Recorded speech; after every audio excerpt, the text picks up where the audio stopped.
નમસ્કાર, બેનિફિટ બુલેટિનમાં આપનું સ્વાગત છે. હું રાજવી. તો જાણીએ આજના મહત્વના સમાચાર.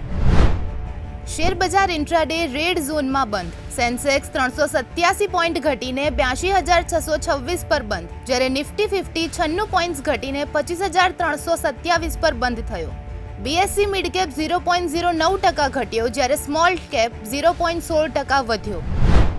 અદાણી પાવર શેરના ભાવમાં 14%નો ઉછાળો. હિન્ડનબર્ગ કેસમાં સેબીની ક્લીન ચીટ બાદ રોકાણકારોનો વિશ્વાસ વધ્યો. બ્રોકરેજે ₹818નો ટાર્ગેટ ભાવ નક્કી કર્યો, જે ગુરુવારના બંધ ભાવ કરતાં 30% વધુ છે. મોર્ગન સ્ટેનલીના અંદાજ મુજબ કંપનીની નફાકારકતામાં 2033 સુધીમાં નોંધપાત્ર વધારો થશે.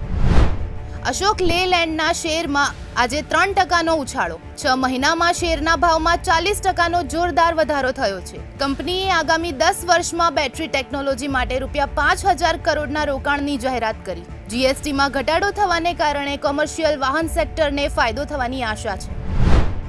ગોલ્ડના ભાવમાં સતત 5મા અઠવાડિયે તેજી. આંતરરાષ્ટ્રીય બજારમાં ભાવ $3,650ને પાર. ભારતમાં એમસીએક્સ પર સોનાનો વાયદો ₹1,09,333 પ્રતિ 10 ગ્રામના ભાવે પહોંચ્યો. તહેવારોની સિઝનમાં રોકાણકારો માટે સોનું ખરીદવાનો આ સારો સમય છે. ભારત અને યુએઈએ બિન પેટ્રોલિયમ અને બિનકિંમતી ધાતુઓના વેપારને બમણો કરવાનો લક્ષ્યાંક રાખ્યો. આ વેપાર આગામી 3 થી 4 વર્ષમાં $100 બિલિયન સુધી પહોંચવાનો ઉદ્દેશ. હાલમાં આ વેપાર $50 થી $55 બિલિયન છે.